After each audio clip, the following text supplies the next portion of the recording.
सध्या भारतासह संपूर्ण जगात राष्ट्रपिता महात्मा गांधींची 151वी जयंती साजरी केली जात आहे। त्यांच्या वास्तव्यानं पुनीत झालेल्या वर्धा आणि सेवाग्राम शहरात त्यांच्या स्मृतींना उजाळा देणारी विविध सौंदर्यीकरणाची कामं सेवाग्राम विकास आराखडा अंतर्गत पूर्णत्वाला जाताना आपल्याला पाहायला मिळतात।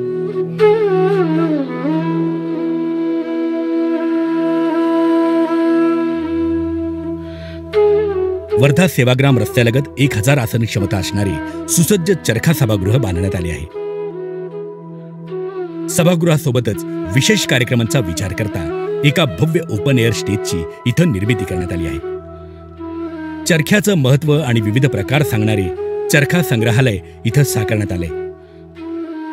याच परिसरात जगातील सर्वात उंच म्हणजेच 18.5 फूट उंचीच्या चरख्याची उभारणी करण्यात आली आहे।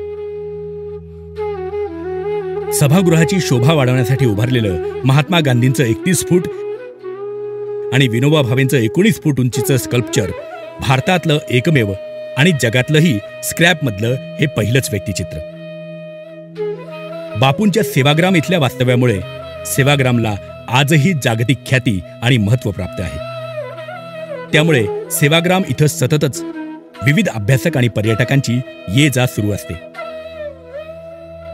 या सर्व यात्रेकरूंची सोय व्हावी या उद्देशाने 76 व्यक्तींच्या क्षमतेचं यात्री निवास बांधण्यात आलंय। या यात्री निवासात 40,000 लिटर पाण्याच्या टाकीसोबतच VIP cottages, twin bed cluster आणि सुसज्ज डॉर्मेटरी अशा सोयी पुरवण्यात आल्या आहेत। सेवाग्राम आश्रमाजवळ पर्यटकांच्या वाहनांसाठी 300 4-चाकी वाहन क्षमतेचं वाहनतळ आणि त्याच परिसरात महिला आणि पुरुष अशी वेगवेगळी प्राथमिक सुविधा केंद्र बांधण्यात आली असून त्यामुळे पर्यटकांची गैरसोय टळेल।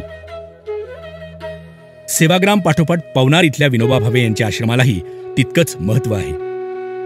हे जाणून महाराष्ट्र शासनातर्फे पवनार इथल्या आश्रमाजवळच्या धाम नदीच्या दक्षिण किनाऱ्यावर भव्य घाटाचं बांधकाम करून सौंदर्यीकरण करण्यात आलंय। याच परिसरात मूर्ती विसर्जनासाठी 1 लाख लिटर क्षमतेचं डोळ्याच्या आकाराचं कुंड बांधण्यात आलंय। गांधीजींच्या अस्तित्वाने पावन झालेल्या वर्धा शहरातल्या विविध चौकांमध्ये बगीचे आणि ऐतिहासिक घटना दर्शवणाऱ्या देखाव्यांची निर्मिती केली गेली आहे। यावर केलेली रोषणाई रात्रीच्या वेळेला शहराच्या सौंदर्यात भर घालते। वर्धा शहरातल्या निवडक रस्त्यांवर हेरिटेज ट्रेलचं बांधकाम करून त्यावर सायकल आणि पादचाऱ्यांचे वेगवेगळे पथ बांधण्यात आले आहेत। महत्त्वाच्या रस्त्यांचं काँक्रिटीकरण आणि सौंदर्यात भर घालणाऱ्या इतर पायाभूत सुविधांची बांधकामं देखील करण्यात आलेली आहेत।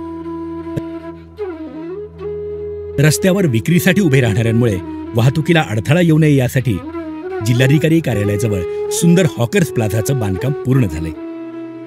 वर्धा शहरात प्रवेश करताना दत्तपूर इथं राष्ट्रीय महामार्गालगत वेलकम वर्धा असं प्रवेशद्वार उभारण्यात आलंय। निळकंठ पक्षाची प्रतिकृती इथे उभारली गेली आहे। महात्मा गांधी म्हणजेच भारतीयत्व, भारताचा इतिहास आणि वारसा याच बापूंच्या स्मृतीला उजाळा देणारी ही सर्व कामं जिल्हाधिकारी कार्यालय वर्धा, सार्वजनिक बांधकाम विभाग वर्धा, सल्लागार संस्था आडारकर असोसिएट्स मुंबई आणि जे स्कूल ऑफ आर्ट्स मुंबई यांच्या संयुक्त परिश्रमातून साकार करून सर्व नागरिकांतर्फे राष्ट्रपिता महात्मा गांधींना एक प्रकारे आदरांजलीच दिली जात आहे।